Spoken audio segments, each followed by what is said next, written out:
Good evening. This is Karen Hudis, and I'm your host for today's episode on the network of global corporate control.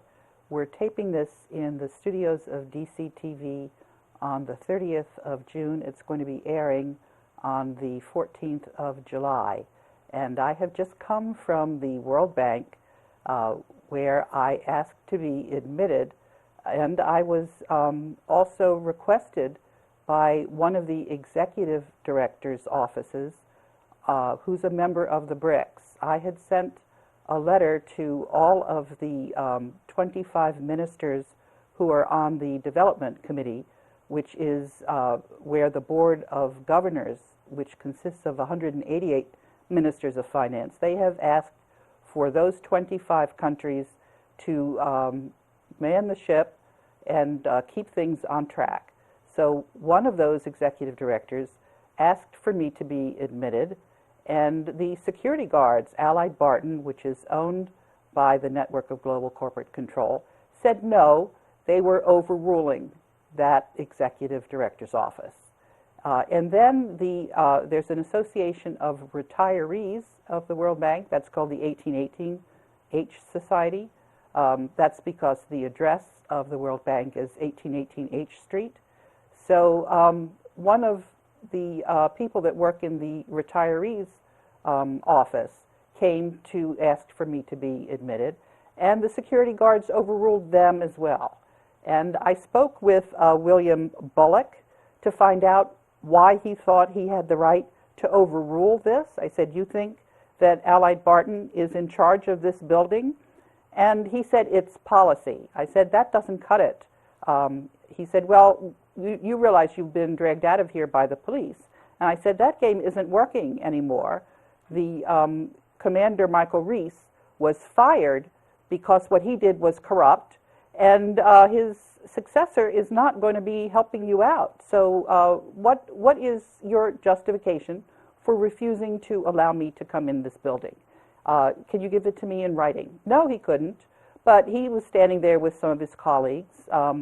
And I asked them if they wanted to go on record. No, they didn't want to go on record. They know full well.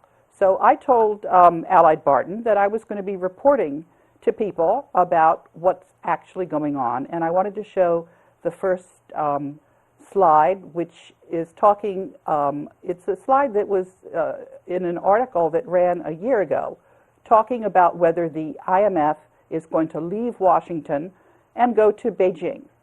And this is the World Bank and the IMF are the biggest employers in Washington. So the politicians in Washington are not going to continue to be corrupt.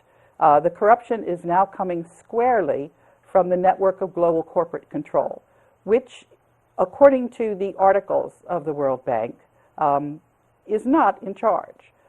Now, I also called up the office of the new executive director, Mr. Matthew McGuire, because I had sent him an email, and I followed up to tell him that I was going to be coming to the World Bank, and I expected that he would admit me.